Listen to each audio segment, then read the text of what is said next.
মানিকচকের ৪৯ নম্বর বিধানসভা কেন্দ্রের বিধায়ক শ্রী গৌরচন্দ্র মণ্ডল মহাশয় আজকে খুব সুন্দর একটি কথা বলেছেন যোগ্য চাকরিহারা প্রার্থীদের সম্বন্ধে। আগে কথাটা শুনে নি, তারপরে না হয় ব্যাখ্যাতে যাই। শিক্ষকদের এই স্বর্ণযুগের সূচনার জন্য প্রচুর দান আছে।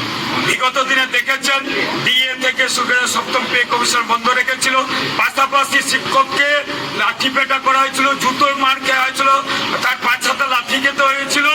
পুলিশের যে শিক্ষক আজকে তাদেরকে তৈরি করা হয়, শিক্ষক একটা সমাজ তৈরি করে ছোট ছোট বাচ্চাদেরকে প্রত্যেকে আছে যে যত বড় জায়গায় আছি কোনো না কোনো শিক্ষকের কাছে পড়াশোনা করা হয়েছে। এবং আমিও একজন শিক্ষক সমাজে যে কি অত্যাচার হয়েছিল সেটা আমরা হাড়ে হাড়ে বুঝতে পেরেছি।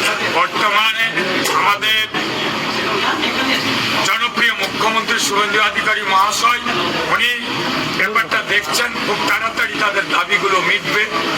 বিনা যেরকম ঘুষ দিয়ে চাকরি হয়েছিল, 26,000 লোকের চাকরি চলে গেছিল, বিনা পয়সায় চাকরি পাবে।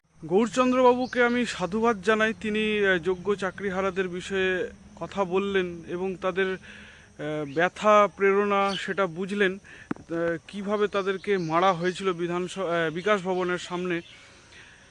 তো আমি গৌরবাবুকে একটাই কথা বলবো, আপনি এই কথাটা একটু যত তাড়াতাড়ি সম্ভব আমাদের মাননীয় মুখ্যমন্ত্রী শ্রী শুভেন্দু অধিকারীর কাছে যদি পৌঁছাতে পারেন তাহলে আমাদের খুবই ভালো হয়।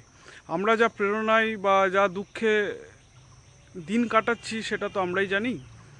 আপনাকে বলবো আপনি যত তাড়াতাড়ি সম্ভব এই কথাটা বলুন মুখ্যমন্ত্রীকে এবং আমাদের একটা কিছু বার্তা দিন, খুব ভালো হয়। ধন্যবাদ আপনাকে।